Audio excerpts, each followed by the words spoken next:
जय हिंद दोस्तों, आप सभी का हमारे YouTube चैनल विद्यालय एजुकेशन में स्वागत है। मैं सचिन आज आप सभी के लिए बीपीएससी टीआरई 4.0 जो आपका एग्जाम होने वाला है और बीपीएससी टीआरई 3 के भी एग्जाम डेट आ चुके हैं। 7 जून से लेकर 15 जून के बीच कभी भी आपका एग्जाम डेट निर्धारित हो सकता है और उसी के बीच में आपका एग्जाम बीपीएससी टीआरई 3 का भी होने वाला है। तो चलिए शुरू करते हैं आज के इस क्लास में। आज की क्लास जो है बीपीएससी टीआरई 3 और टीआरई 4 दोनों के लिए महत्वपूर्ण क्वेश्चन होने वाले हैं और ये सभी के सभी जो है साइंस के क्वेश्चन है। चलिए स्टार्ट करते हैं आज की इस क्लास को। पहला क्वेश्चन है आज की क्लास का, उत्तल दर्पण द्वारा बना प्रतिबिंब होता है, ये बताना है। जो उत्तल दर्पण होता है इसको द्वारा बना हुआ प्रतिबिंब कैसा होता है ये बताना है। वास्तविक तथा सीधा होता है, वास्तविक तथा उल्टा होता है, काल्पनिक तथा सीधा होता है, ये काल्पनिक तथा उल्टा होता है, ये बताना है। तो उत्तल दर्पण जो है, उत्तल दर्पण के द्वारा जो बना प्रतिबिंब होता है वो काल्पनिक और सीधा होता है, ये भी आप याद रखेंगे। जितने भी उत्तल दर्पण होते हैं, उत्तल दर्पण से बना जो प्रतिबिंब होता है वो काल्पनिक होता है और सीधा होता है। ये ऑप्शन राइट हो जाएगा। नेक्स्ट क्वेश्चन है क्वेश्चन नंबर 2। गोलीय दर्पण की फोकस दूरी उसकी वक्रता त्रिज्या की आधी होती है, दोगुनी होती है, तिगुनी होती है या चौथाई होती है, ये बताना है। गोलीय दर्पण जो होता है इसकी फोकस दूरी की बात करेंगे, इसकी फोकस दूरी उसकी वक्रता त्रिज्या की हमेशा आधी होती है, ये ऑप्शन करेक्ट हो जाएगा। आपने देखा होगा जो है फोकस दूरी उसकी तो वक्रता त्रिज्या की आधी होती है, ये आपने फार्मूला भी पढ़ा होगा। और ये गोलीय दर्पण जितने होते हैं उसके फोकस दूरी उसकी वक्रता त्रिज्या की आधी होती है, ये ऑप्शन यहाँ पे राइट हो जाएगा। नेक्स्ट क्वेश्चन है क्वेश्चन नंबर 3। हजामत बनाने के लिए किस दर्पण का व्यवहार किया जाता है या उपयोग किया जाता है? हजामत मतलब जो आप दाढ़ी बनाते हो उसमें किस दर्पण का उपयोग किया जाता है? उत्तल दर्पण, अवतल दर्पण, समतल दर्पण, गोलीय दर्पण। याद रखेंगे जब हम हजामत बनाते हैं उस टाइम पे अवतल दर्पण का प्रयोग किया जाता है, बी ऑप्शन करेक्ट हो जाएगा, अवतल दर्पण। अगला प्रश्न है क्वेश्चन नंबर 4। द्रव का आपेक्षिक घनत्व मापा जाता है हाइग्रोमीटर से, हाइड्रोमीटर से, रेनगेज से या ओडोमीटर से। तो द्रव का जो आपेक्षिक घनत्व होता है ये हम किससे मापते हैं? ये मापते हैं हम लोग हाइड्रोमीटर से, बी ऑप्शन करेक्ट हो जाएगा। द्रव का आपेक्षिक घनत्व हाइड्रोमीटर से मापा जाता है, ये बात आप याद रखेंगे। नेक्स्ट क्वेश्चन है क्वेश्चन नंबर 5। दूध की शुद्धता किस यंत्र से मापी जाती है? Lactometer, fathometer, hygrometer, tachometer. तो याद रखेंगे जो दूध की शुद्धता है ये लैक्टोमीटर से मापते हैं। लैक्टोमीटर जो है दूध मापक यंत्र होता है, दूध की शुद्धता की पहचान कराता है। फेदोमीटर की बात करेंगे तो ये समुद्र की गहराई को मापने में काम आता है। समुद्र की जो गहराई होती है, गहराई को नापने में काम आता है फेदोमीटर। हाइग्रोमीटर की बात करेंगे, अभी जस्ट बताया आपको हाइग्रोमीटर। हाइग्रोमीटर की बात करेंगे तो हाइग्रोमीटर से हम लोग जो है वायुमंडल की आर्द्रता की माप कहते हैं। वायुमंडल जो है इसकी वायुमंडल की आर्द्रता की माप करते हैं, इससे याद रखेंगे आर्द्रता की माप ये जो है हाइग्रोमीटर से की जाती है, ये आप याद रखिएगा, ठीक है। नेक्स्ट क्वेश्चन है क्वेश्चन नंबर 6।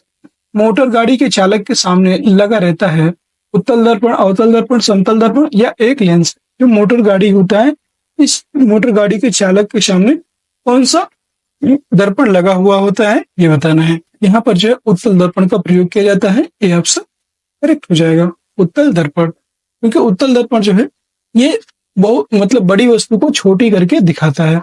यह प्रश्न क्वेश्चन नंबर 7। फोटोग्राफी कैमरे का अभिदृश्य होता है अवतल लेंस, उत्तल लेंस, उत्तल दर्पण, अवतल दर्पण, ये बताना है। जो फोटोग्राफी कैमरा है इसका जो है अभिदृश्य क्या लेंस होता है, ये होता है आपका उत्तल लेंस का, बी ऑप्शन राइट हो जाएगा।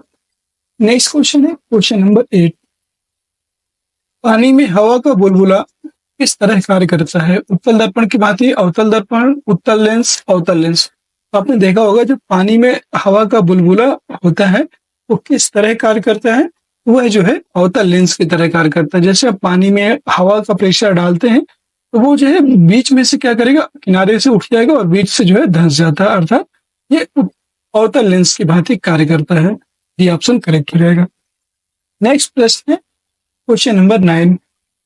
वायुमंडल की आर्द्रता मापी जाती है, वायुमंडल की आर्द्रता मापी जाती है हाइग्रोमीटर से, हाइड्रोमीटर से, बैरोमीटर से या अल्टीमीटर से, ये बताना है। तो हाइग्रोमीटर जो है वायुमंडल की जो आर्द्रता है ये हाइग्रोमीटर से मापी जाती है, अभी बताया आपको, ये ऑप्शन करेक्ट हो जाएगा। हाइड्रोमीटर से मापा जाता है, अभी बताया था, द्रव का अपेक्षिक घनत्व। द्रव का अपेक्षिक घनत्व जो है ये हाइग्रोमीटर से मापा जाता है, ये आप याद रखेंगे। ठीक है। बैरोमीटर से वायु दाब मापा जाता है। वायु दाब का मापन किससे किया जाता है? बैरोमीटर से किया जाता है। अल्टीमीटर से बात करेंगे तो अल्टीमीटर से ऊंचाई का मापन किया जाता है। जो आपकी ऊंचाई है, ऊंचाई का मापन जो है ये अल्टीमीटर से किया जाता है, ये भी आप याद रखेंगे। अगला प्रश्न है क्वेश्चन नंबर 10।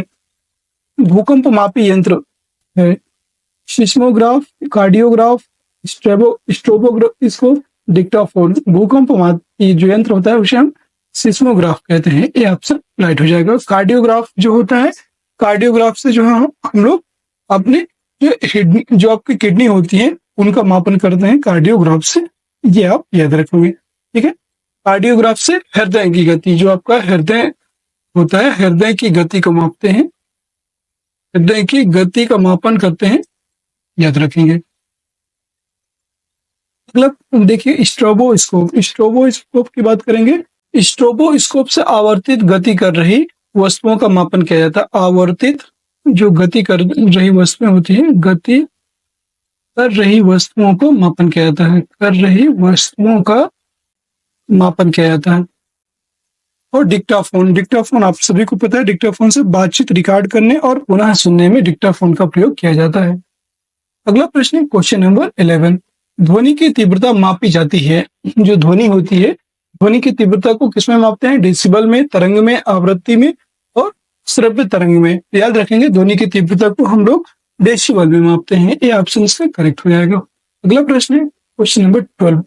मानव रेटिना पर बना प्रतिबिंब होता है वास्तविक एवं सीधा, वास्तविक एवं उल्टा, काल्पनिक एवं सीधा, काल्पनिक एवं उल्टा। तो जो मानव रेटिना होती है, मानव रेटिना में जो बना प्रतिबिंब होता है वो वास्तविक होता है लेकिन उल्टा होता है, बी ऑप्शन करेक्ट हो जाएगा। अगला प्रश्न है क्वेश्चन नंबर 13। जब कोई वस्तु दो समानांतर समतल दर्पण के बीच रखी जाती है तो बने हुए प्रतिबिंबों की संख्या कितनी होती है? 2 होती है, अनंत होती है, 5 होती है या 1 होती है? याद रखेंगे जब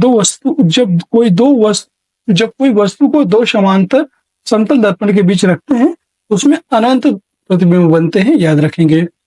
बी ऑप्शन करेक्ट हो जाएगा। आपने देखा होगा जब आप किसी बाल कटिंग की दुकान में जाते हैं तो उसमें अगर आगे और पीछे दोनों साइड, क्योंकि वहां पे समतल दर्पण का प्रयोग करते हैं बाल कटिंग में, और अगर आपने वहां देखा होगा बाल कटिंग करवाते समय कि सामने अगर मिरर लगा हुआ है और पीछे भी मिरर लगा हुआ है तो आपका ही कई अनंत प्रतिबिंब पीछे बनते हुए दिखाई देते हैं आप सभी को। ये इसका राइट आंसर हो जाएगा, बी ऑप्शन। अगला प्रश्न है क्वेश्चन नंबर 14। हृदय की गति सुनने के लिए किस यंत्र का प्रयोग किया जाता है? गायरोस्कोप, सेक्सटेंट, स्टेथोस्कोप या स्ट्रोबोस्कोप। अभी बताया था कि आप जो हृदय की गति होती है इसको सुनने के लिए स्टेथोस्कोप को प्रयोग किया जाता है, सी ऑप्शन करेक्ट हो जाएगा। अगला प्रश्न है क्वेश्चन नंबर 15। वायुमंडलीय दाब की माप की जाती है लैक्टोमीटर से, मोनोमीटर से, ओडोमीटर से, बैरोमीटर से। अभी आपको बताया था कि जो वायुमंडलीय माप होती है, वायुमंडलीय दाब की जो माप होती है बैरोमीटर से करते हैं, सी ऑप्शन, डी ऑप्शन आपका राइट हो जाएगा। लैक्टोमीटर से दूध की शुद्धता की माप की जाती है। दूध जो होता है, दूध की शुद्धता की माप होती है लैक्टोमीटर से, शुद्धता की माप करते हैं। और मैनोमीटर की बात करेंगे, मैनोमीटर से जो है क्या मापते हैं? मैनोमीटर से गैसों के दाब की माप की जाती है। जो गैस होते हैं, गैसों के दाब की माप की जाती है, गैसों के दाब की माप की जाती है मैनोमीटर से। ओडोमीटर की बात करेंगे तो ओडोमीटर से जो है पहिए द्वारा चली गई दूरी की माप की जाती है। पहिए जो द्वारा तय की गई दूरी, जो पहिया होता है पहिए के द्वारा तय की गई दूरी को हम लोग क्या कहते हैं? ओडोमीटर। नेक्स्ट क्वेश्चन है क्वेश्चन नंबर 16।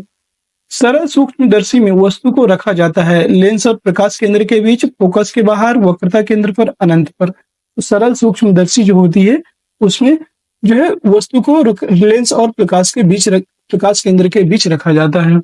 अगला क्वेश्चन है क्वेश्चन नंबर 17। वनस्पति तेलों से कृत्रिम घी बनाने में किस उत्प्रेरक का प्रयोग किया जाता है? प्लेटिनम चूर्ण, लोहा चूर्ण, निकेल या गर्म एल्यूमिना। तो याद रखेंगे जो आपका वनस्पति तेल होते हैं और उनसे जो कृत्रिम घी बनाया जाता है उसमें हम लोग निकेल का प्रयोग करते हैं। सी ऑप्शन करेक्ट हो जाएगा।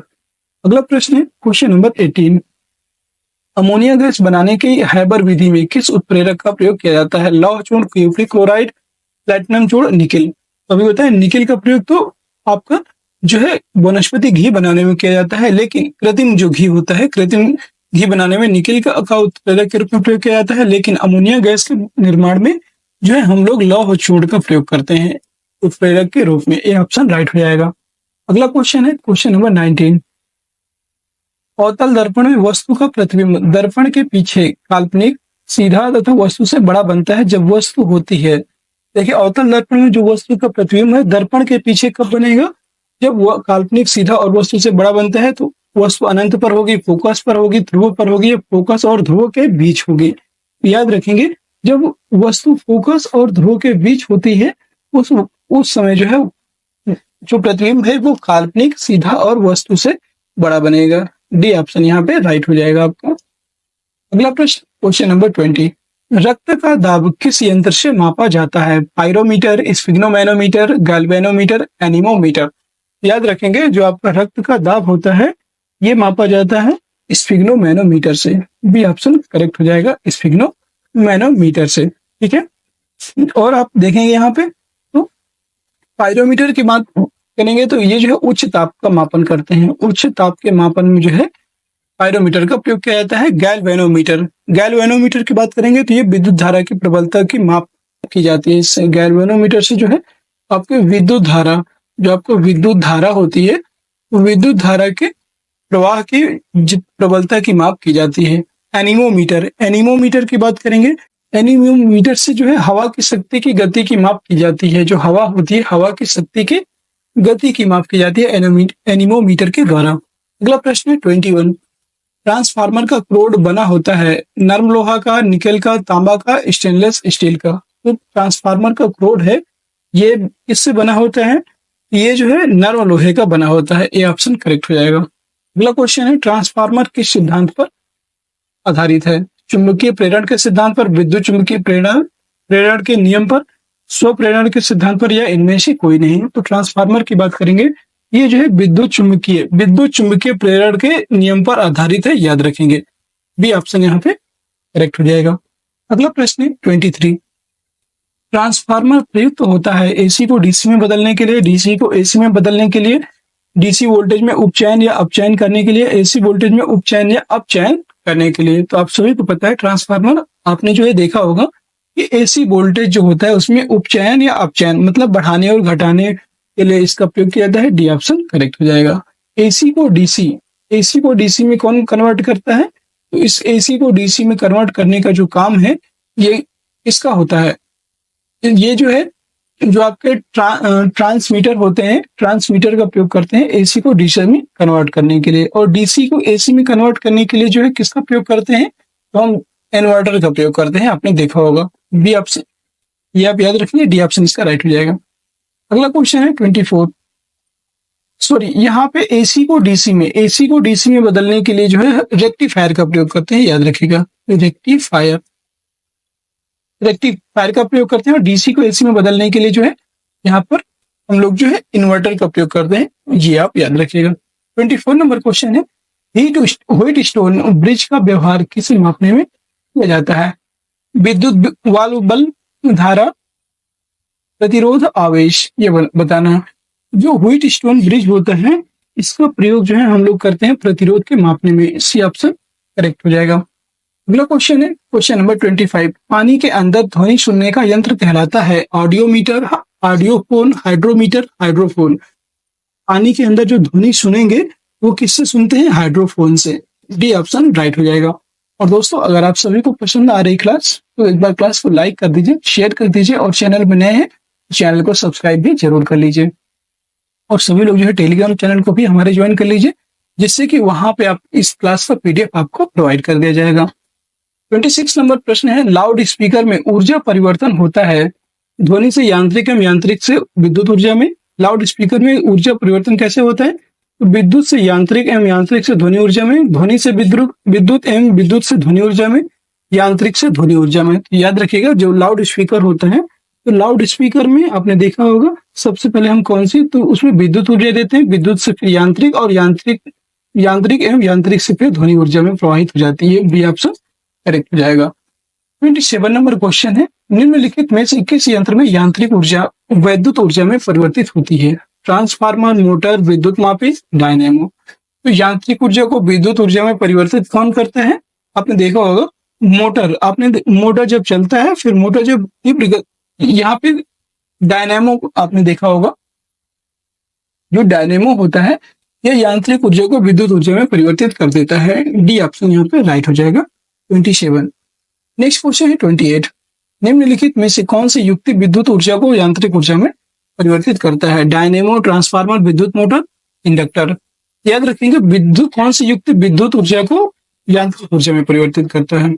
यांत्रिक ऊर्जा को जो परिवर्तित करती है वो है विद्युत मोटर। सी ऑप्शन करेक्ट हो जाएगा।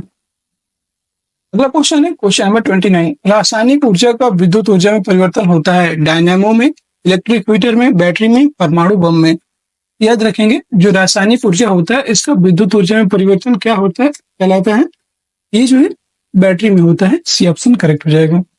अगला क्वेश्चन है क्वेश्चन नंबर 30, रेक्टिफायर का प्रयोग किया जाता है उच्च वोल्टेज को निम्न वोल्टेज में बदलने के लिए, निम्न वोल्टेज को उच्च वोल्टेज में बदलने के लिए, डीसी को एसी में बदलने के लिए, एसी को डीसी में बदलने के लिए। तो अभी बताया था आपको, ये जो है एसी को डीसी में बदलने के लिए रेक्टिफायर का प्रयोग किया जाता है। डी ऑप्शन करेक्ट हो जाएगा। अगला क्वेश्चन है क्वेश्चन नंबर 31, ट्रांसफार्मर का प्रयोग किया जाता है केवल एसी में, केवल डीसी में, एसी और डीसी दोनों में, इनमें से कोई नहीं। जो आपका ट्रांसफार्मर होता है इसका प्रयोग ओनली और ओनली एसी में किया जाता है। एसी का फुल फॉर्म होता है अल्टरनेटिंग करंट और डीसी का फुल फॉर्म होता है डायरेक्ट करंट। अल्टरनेटिंग जो करंट होता है एसी, उसमें ट्रांसफार्मर का प्रयोग किया जाता है। अगला क्वेश्चन है क्वेश्चन नंबर 32, टेलीफोन लाइन में प्रवाहित ऊर्जा है ध्वनि ऊर्जा, विद्युत ऊर्जा, रेडियो ऊर्जा, यांत्रिक ऊर्जा। तो जो टेलीफोन लाइन होती है उसमें कौन सी ऊर्जा प्रवाहित होती है? उसमें विद्युत ऊर्जा प्रवाहित होती है। बी ऑप्शन करेक्ट हो जाएगा। नेक्स्ट क्वेश्चन है क्वेश्चन नंबर 33, शुष्क सेल में किस तरह की ऊर्जा निहित होती है या प्रवाहित होती है? यांत्रिक, वैद्युतिक, रासायनिक या ताप। शुष्क सेल जो होता है उसमें रासायनिक ऊर्जा उपस्थित होती है। सी ऑप्शन करेक्ट हो जाएगा। और आज की क्लास का अंतिम प्रश्न है जिसका आंसर आप सभी को कमेंट बॉक्स में देना है। उच्च वोल्टेज से निम्नतर वोल्टेज या विपरीत से एसी रूपांतरित करने वाला उपकरण कहलाता है। उच्च वोल्टेज से निम्नतर मतलब निम्न वोल्टेज या विपरीत से एसी रूपांतरित करने वाला जो उपकरण है उसे क्या कहते हैं? ट्रांसमीटर, ट्यूमरेटर, अल्टरनेटर, ट्रांसफार्मर। इसका जो है आंसर आपको कमेंट बॉक्स में कमेंट करना है, ठीक है। और कैसी रही आज की क्लास कमेंट सेक्शन में जरूर बताइएगा। अगर आप सभी को क्लास पसंद आती है तो क्लास को प्लीज सभी लोग जो है लाइक कर दीजिए, कमेंट करिएगा, और अगर क्लास में नए हैं तो क्लास को सब्सक्राइब जरूर कर लीजिएगा। और कोई भी आपका कमेंट हो, सुझाव हो या किसी क्वेश्चन में डाउट हो तो जरूर पूछ लीजिएगा। सभी लोग जो है हमारे टेलीग्राम चैनल को ज्वाइन करना मत भूलिएगा। सभी लोग टेलीग्राम चैनल को जरूर से जरूर ज्वाइन कर लीजिए, जिसका लिंक आपको वीडियो के डिस्क्रिप्शन में मिल जाएगा। वहां से जो है आप टेलीग्राम चैनल को ज्वाइन कर सकते हैं। फिर मिलते हैं नेक्स्ट वीडियो में, तब तक के लिए जय हिंद, जय भारत।